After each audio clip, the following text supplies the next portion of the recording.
Hi friends, ఎలా ఉన్నారు? మేక కాళ్ళు అయితే కుక్ చేశానండి ఈరోజు. సూపర్ అయిందండి. ఇట్లా నోట్లో వేస్తుంటే అట్లా కరిగిపోతుంది. మీరు ఎప్పుడైనా కుక్ చేశారా? చాలా సింపుల్ అండి ఇది కుక్ చేయడం. ముందైతే మేక కాళ్ళు ఉడికించాలి. కుక్కర్లో వాటర్ వేసుకొని బాగా కడిగిన మేక కాళ్ళని అందులో వేయాలి. చూడండి ఎంత బాగా క్లీన్గా ఉందో పాయ. అస్సలు హెయిర్ ఉండొద్దండి. మనం కడిగేటప్పుడు ఒక్కొక్క పీస్ని చెక్ చేస్తూ కడగాలి, ఎందుకంటే అక్కడక్కడ హెయిర్ ఉంటే తీసేయచ్చు కాబట్టి. ఇప్పుడైతే ఇందులో మసాలా దినుసులు వేయాలి.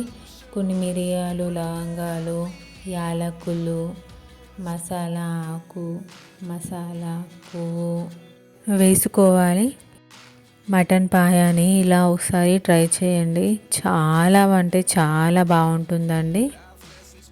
ఆ తర్వాత ఇందులో దాల్చిన చెక్క వేసి అప్పుడే ఫ్రెష్గా దంచిన అల్లం వెల్లిగడ్డ ముద్ద వేయాలి. ఫ్రెష్గా దంచింది అయితే టేస్ట్ చాలా బాగుంటుందండి. ఆ తర్వాత స్పూన్తో బాగా కలుపుకొని తర్వాత ఇందులో పసుపు, ఉప్పు వేయాలి. కొంతమంది ఉప్పు వేస్తే ఉడకదు అని అయితే అంటారు. లేదండి, చాలా బాగా ఉడుకుతుంది. మీరు ఒకసారి ట్రై చేయండి, మీకే తెలుస్తుంది. ఇందులో జీలకర్ర కూడా వేయాలి. ఇవన్నీ బాగా కలుపుకొని ఆ తర్వాత మూత పెట్టాలి.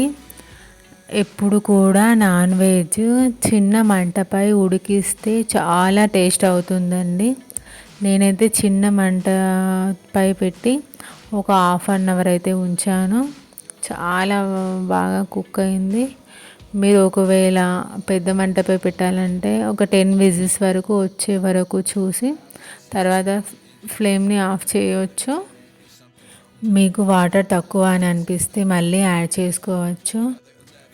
ఇందులో ఉల్లిగడ్డ కూడా వేయచ్చు, ఆప్షనల్ అండి, మీ ఇష్టం. టేస్ట్ మాత్రం చాలా బాగుంటుంది వేస్తే. బాగా మిక్స్ చేసేసి ఆ తర్వాత కుక్కర్ మూత పెట్టాలి.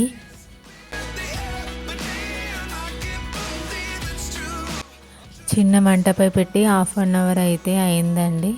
చూడాలి మెత్తగా ఉడికిందో లేదో. ఒకవేళ మెత్తగా ఉడకకపోతే ఇప్పుడే మళ్ళీ కుక్కర్ మూత వేసి కొన్ని విజిల్స్ అయితే చేయొచ్చు. చూడండి మీరే ఎంత బాగా ఉడికిందో. చాలా వేడిగా ఉందండి, అందుకే కాస్త చన్నీళ్ళు వేసి చూస్తున్నాను మళ్ళీ.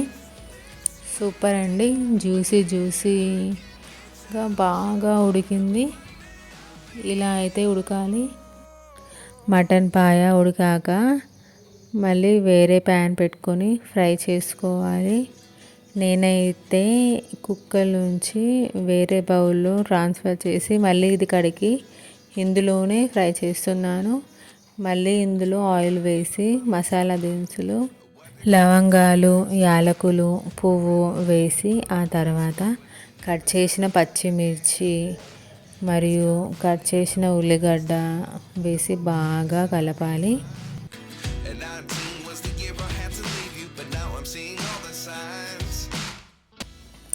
ఆ తర్వాత కాస్త కరివేపాకు వేసుకోవాలి.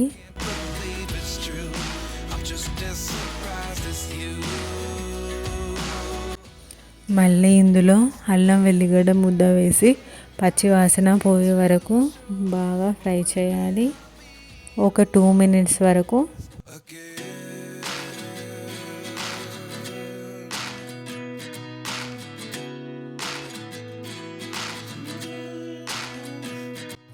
ఆ తర్వాత ఇందులో పసుపు, కారం, ఇంతకుముందు మనం ఉడికించేటప్పుడు సాల్ట్ వేసాం కదండి. ఒకవేళ సాల్ట్ అక్కడ సరిపోకపోతే మళ్ళీ ఇక్కడ యాడ్ చేసుకోవచ్చు. నాకైతే పాయలో సాల్ట్ కాస్త తక్కువ పడిందండి, సో నేను ఇక్కడైతే యాడ్ చేసుకుంటున్నాను.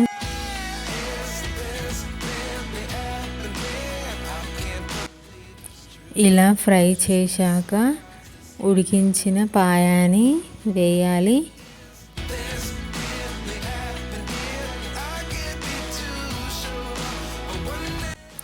బాగా కలుపుకోవాలి.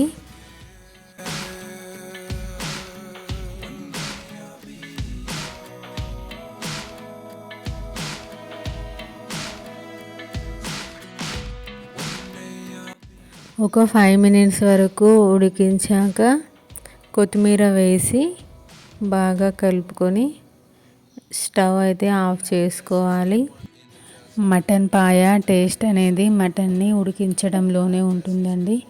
చాలా మెత్తగా ఉడికించుకోవాలి. ఉడకకపోతే మాత్రం టేస్ట్ బాగుందండి. చాలా టేస్టీ అయిందండి. జ్యూసీగా అట్ట నోట్లో వేస్తే ఇట్లా కరిగిపోతుంది.